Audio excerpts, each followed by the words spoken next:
Good evening, and there is some network issue, so to be on the safe side, I am closing my video.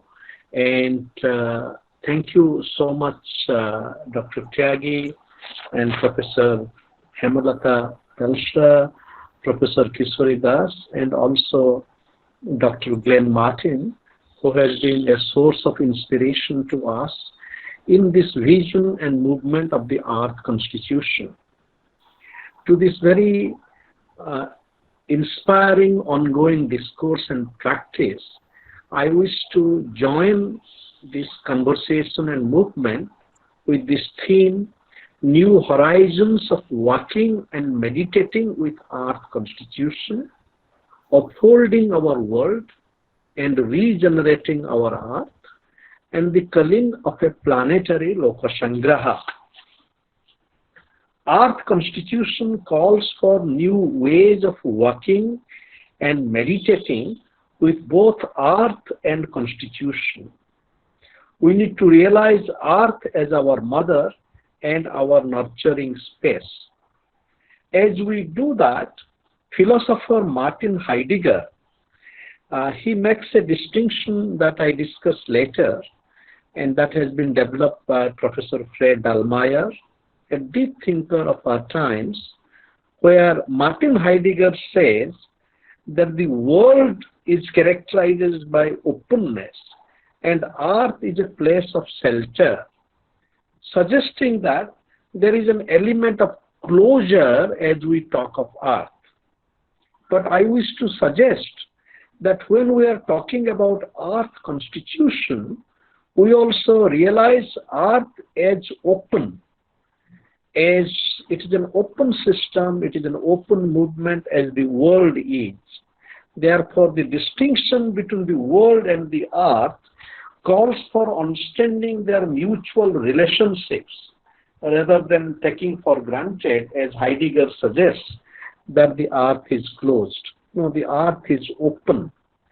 And it is in that context, when we think about Constitution, also, how do we look at Constitution?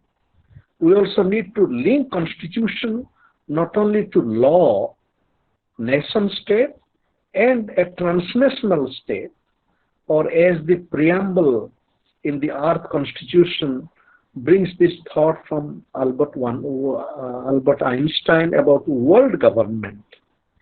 Now, Constitution is not only linked to law, nation state, or transnational formation like the world government, but also to spiritual values and to our Earth. Because the language of Constitution most of the time is implicated in a language of law. And though law is very significant, as we know in the biblical tradition, it is written, love is the fulfilling of law. And not only that, political philosophers like Paul Ricoeur, they have challenged us to realize the link between love and justice. It is in this context, how do we envision Constitution as not just limited to law, nation state, transnational formations like the so-called world government, but our constitutional vision and practice is linked to much wider sets of concerns and movements like spiritual values and what we are, the way we take care of our earth, take care of ourselves. So I then discuss the vision and practice of upholding our world and regenerating our earth. I then discuss the calling of planetary lokashankraha, because if the Earth Constitution helps us to be with our common home as a home, then we are enriched by building on different traditions of home. For example, in the Indian tradition, we have a notion of lokashankraha. And lokashankraha means gathering of people. Gathering of people so that the very process of gathering creates and generates well-being for all of us concerned. Now, the idea of loka as people is not just limited to human beings. Loka includes all beings, non-human as well, and loka is simultaneously space and time. So therefore, when we are talking about earth constitution, we would have to realize earth as part of space and time in a sense of the present, like our present day moment, earth, in which moment it is now. As we know, as we have just concluded the COP26 in Glasgow, we are in the face of climate collapse. And that moment is called Anthropocene. It is a moment which has been recognized for the last 30 years or so, where the layers of the earth, well, earlier it was a geological layering, now it is characterized and determined by human intervention with earth. For example, therefore, our contemporary moment is an anthropocenic moment. But that anthropocenic moment, that present, also is constituted of varieties of temporality, varieties of loka. And that temporality also has a past, has a present, and this present also constitutes different kind of temporality. For example, the present day earth, in terms of time consciousness, we have the Euro-American time consciousness, which is too much linear. In this, we have the Chinese and the Indian consciousness, though, and also in South America, we have the Andean consciousness, and and so all this time consciousness, though we are taking part in the present, but our different time consciousness brings different kinds of realities and possibilities with our earth at the moment. So therefore, when we talk about earth constitution, let us look at these issues, earth as part of, varieties of processes of time and space, and as we relate to our earth with our consciousness, and then we can bring our different time consciousness, and then therefore we would be able to create pathways of hopeful future. Because if we become prisoners of a view of time, that time is going to end, and yes, we have the challenge of the climate collapse, but then our different sense of temporality, for example, in India, we know that we have gone through different epochs of, everything getting denuded underwater, pralaya, So we have gone through these moments, and then humanity, the earth has survived, and we would be also able to, the challenges we can also be able to overcome. But it requires a different kind of temporal consciousness, which is also a temporal practice, a new way of being with time, what I call as pregnant temporality.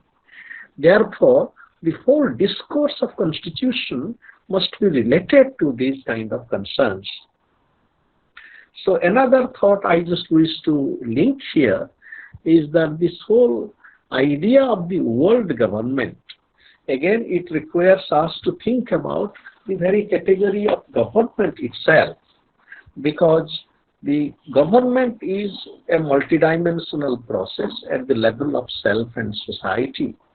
So far, our notion of government is very much a government which is power, and that power is the ability to carry one's will against the will of the other.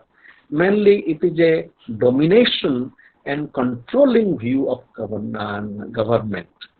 To this, we also need to bring the reality of self-governance, or what is called as Swaraj.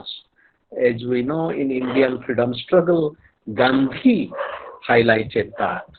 But the Gandhian notion of Swaraj also has very interesting resonance with many contemporary and important thinkers in the modern world. For example, Spinoza, in a way, the whole idea of the earth constitution also can be related to Spinoza, his idea of nature and the immanent divine.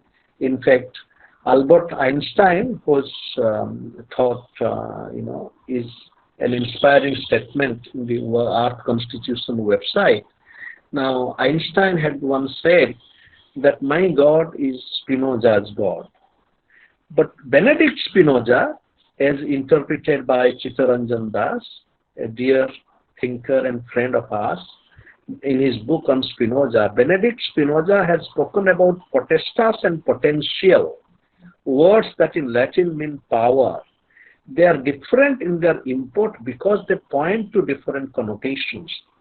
The former is functionally the urge to possess by bossing it over others, and the latter reminds us about the potentials inherent in every human being, the many possibilities of flowering up and upholding if freedom is the climate in which it develops.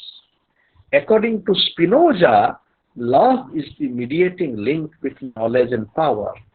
Love of humanity, love of the world, a deep faith in the unending possibilities of individuals as well as the collectives. This calls for a higher consciousness that all knowledge should congenially aim at. To Sri Aurobindo, and I continue to present this thought from Chittavai, a higher consciousness as a rule has to prove itself in the world. It never runs away and cannot afford to prove itself to be an asset of the world. But the changeover is not easy as the wonderful words and references may suggest. There will be many restraint, obstacles and oppositions both from without and within. Hence, those who have chosen love have been men of protest. Therefore, this vision and movement of Art Constitution is implicated in these kind of foundational questions and rethinking. For example, to think about government not only through the language of power, but also the vision and practice of love, which helps us to unfold our potential.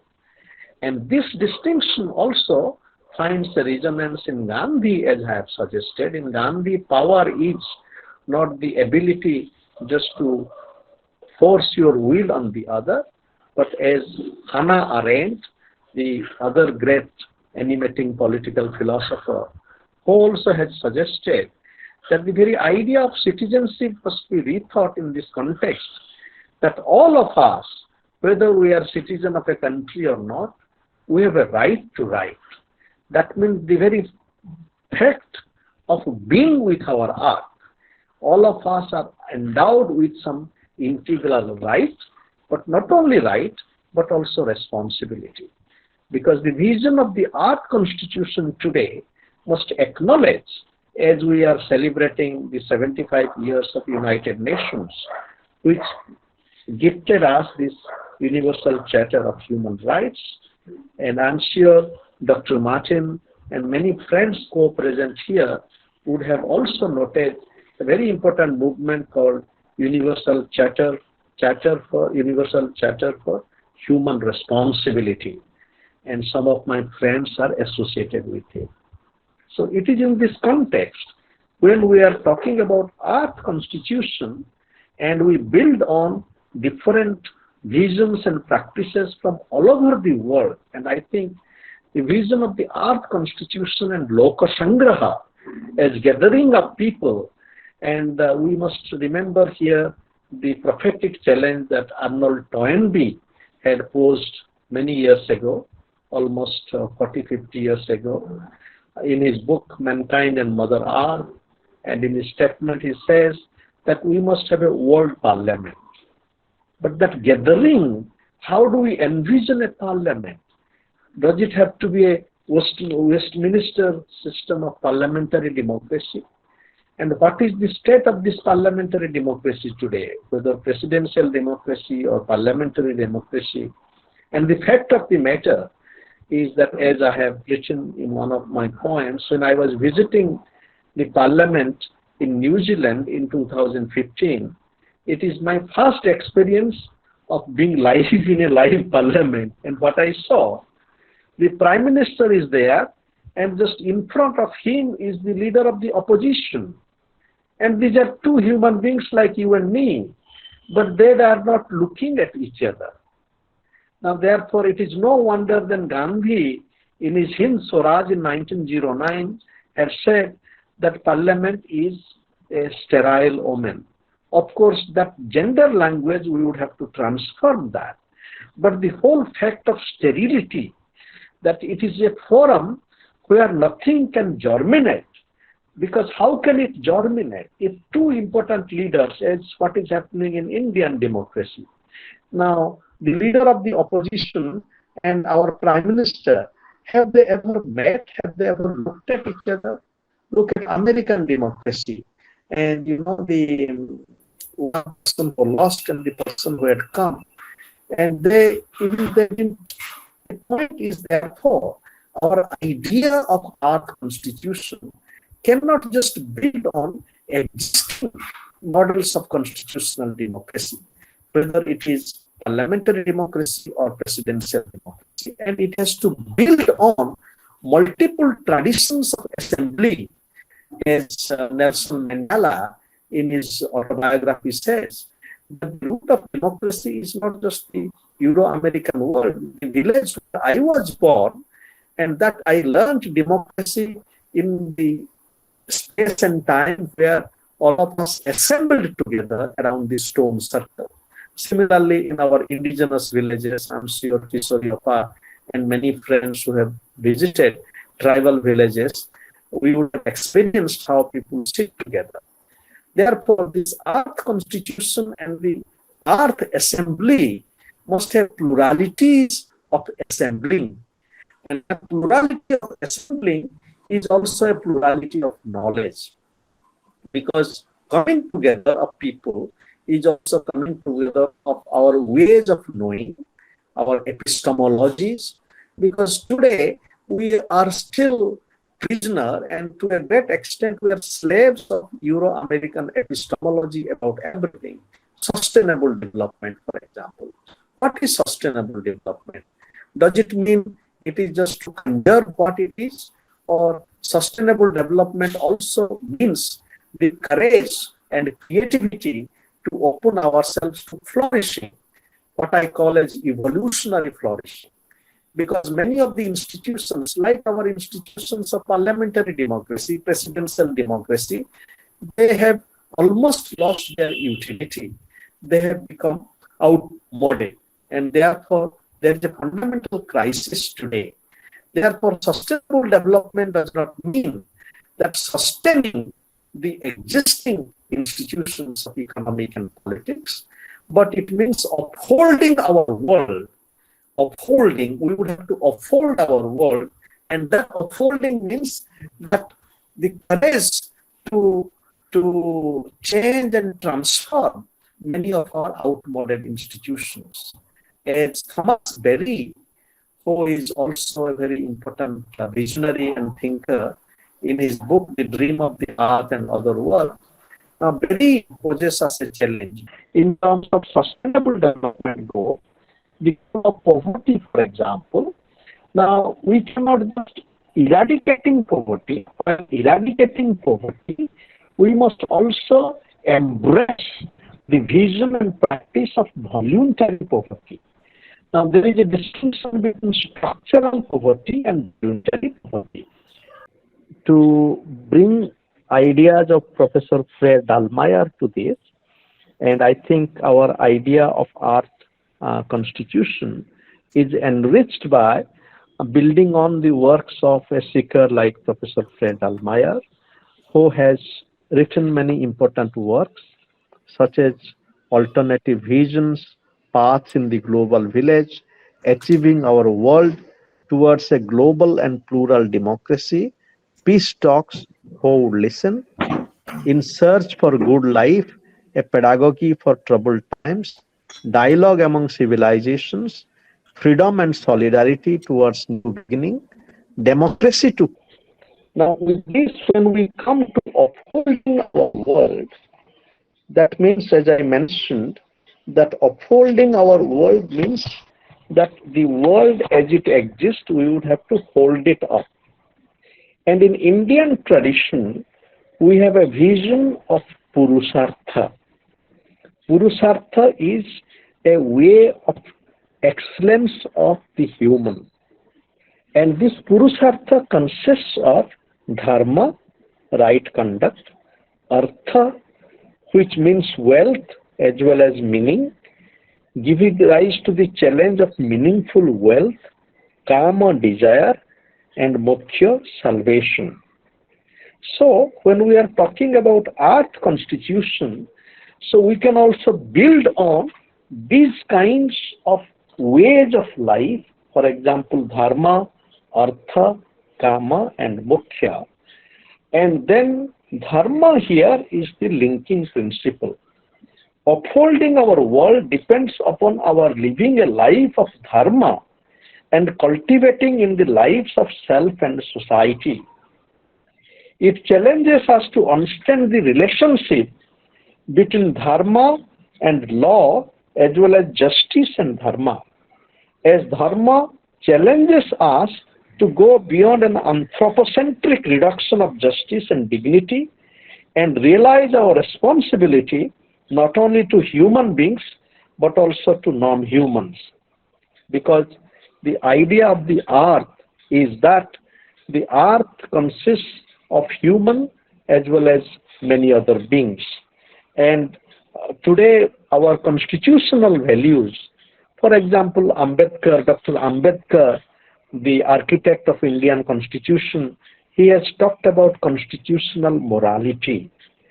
But that constitutional morality, the question is it limited only to human beings or citizens of the country, or, as Gandhi would say, the very path of being just is that how do we live justly with every being, not only human beings.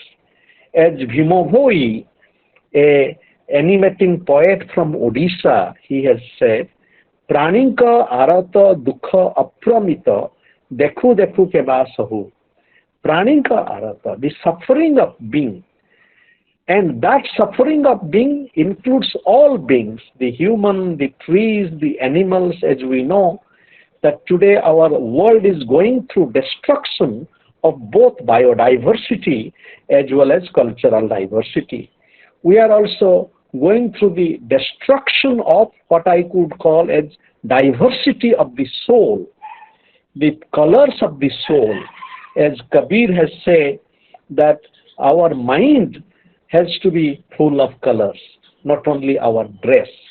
But as Bandana Shiva says, that today we are going through a monoculture of our mind, not only the monoculture of our crops. So this idea of the upholding our world builds on Purusartha, where all these four Purusarthas, Dharma, Artha, Kama, Moksha, are integrated. And therefore this integral Purusartha is something that can help in our vision and practice of the Earth Constitution. And this idea of the integral Purusartha can build on Sri Aurobindo's idea of integral yoga. Because when we bring these elements together, it is a sadhana of integration. Therefore, we would have to bring this kind of language and practices to our notion of the Earth Constitution. And this idea of bringing also has another dimension. For example, when we bring these processes together, there are a lot of antagonism. There is some conflict. So we do not have to be afraid of the conflict.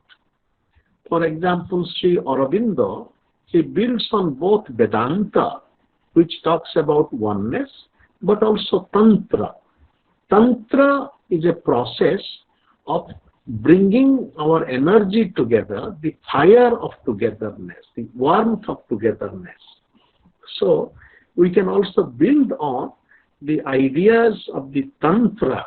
And in Tantra, the mother goddess plays a very important role.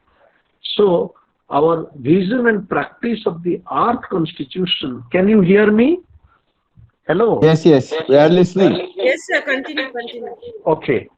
So whenever I pay, so therefore our vision and practice of the earth constitution also can build on tantra, which gives primacy to mother goddess, because the idea of the earth as mother also needs to be accompanied by these processes in which we can experience the fire of each other, the warmth of each other. Then I come to regenerating our earth. Upholding our world is accompanied by manifold efforts of regenerating our earth. Our earth is our mother, but sometimes we look at earth as only a dead matter, and with inspiration from Gaia cosmology, which also touches science and religious and spiritual traditions of the world, we can read to earth with sacredness. This is the spirit of Pope Francis' encyclical Laudato Si and Talmaier's meditation in his Return to Nature. We must also remember here Pope Francis, who presented us Laudato Si, an encyclical about nature. Recently, last year, Pope Francis also has gifted us another vision document called Fratelli Tutti, means the friendship with the earth. That friendship, fraternity. Regenerating our earth is connected to climate care movement in which we all can take part, as M.S. Swaminathan, the great agricultural scientist and ecologist of our time, tells us. It calls for creative discovery of our roots and also a cross-fertilization between roots and roots.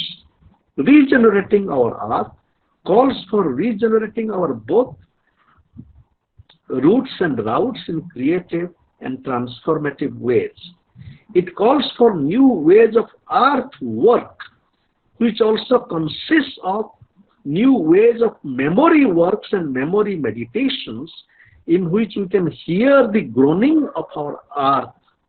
We can hear the cry of our earth and contribute to her healing, especially as ravaged by war and climate change. So therefore, this is the spirit of regenerating our earth. And I wish to suggest that regeneration today has become a very important concern.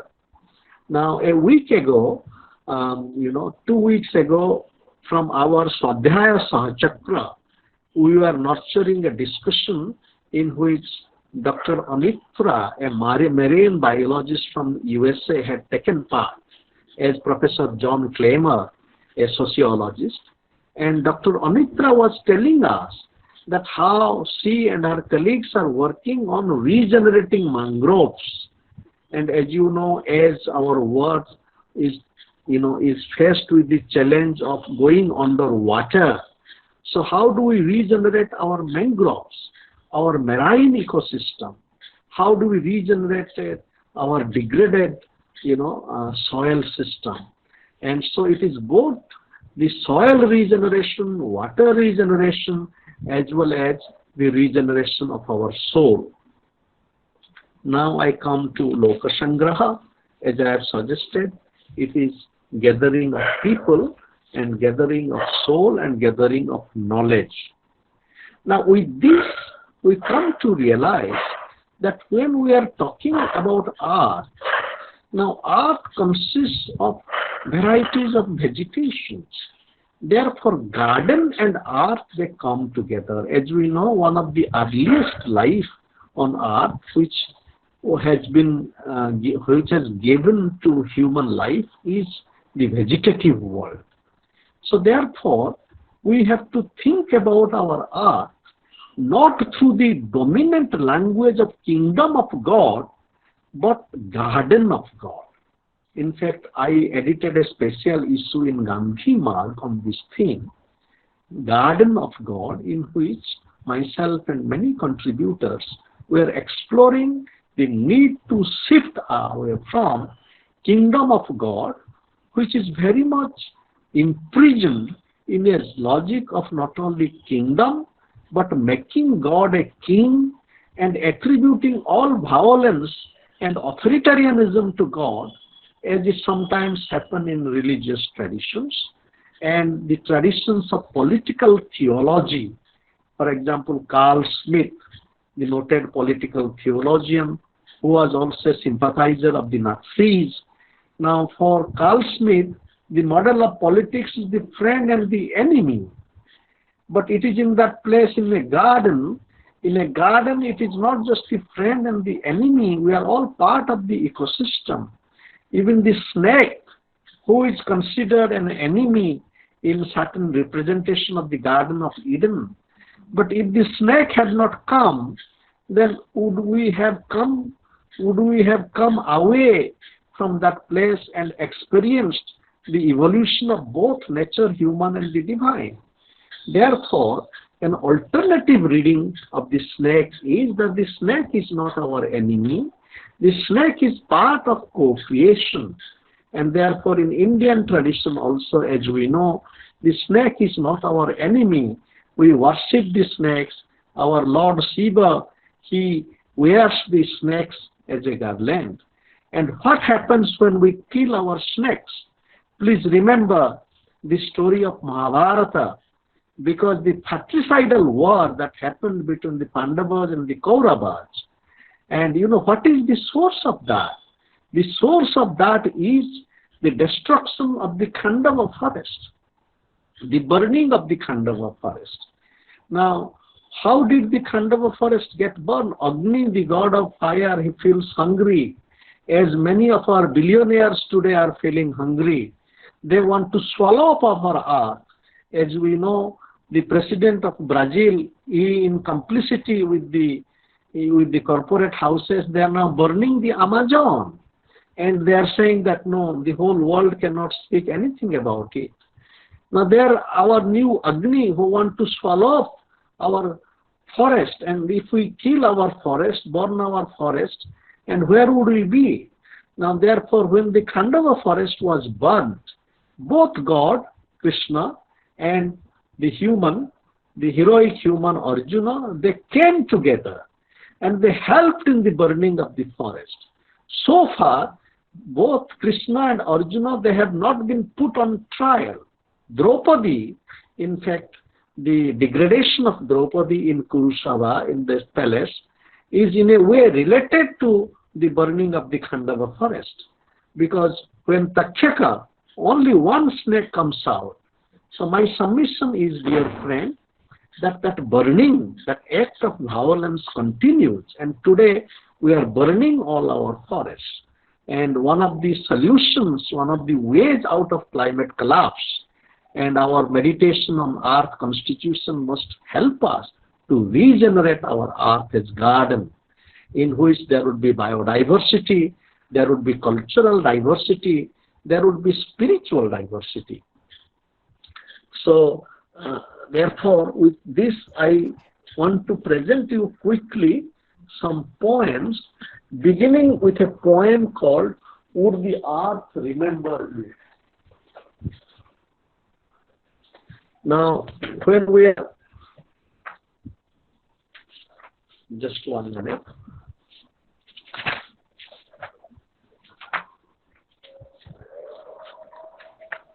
Would the land remember you? Would the land remember you? Would the land sing to you? You sing with the land sings with you, and much more, touches the inner and cosmic core, walking and meditating with the land, healing the degraded and the polluted land. The land becomes alive. The silent spring becomes singing, a new dance of culture and agriculture, an evolutionary cultivation of soul, soil, and cosmos.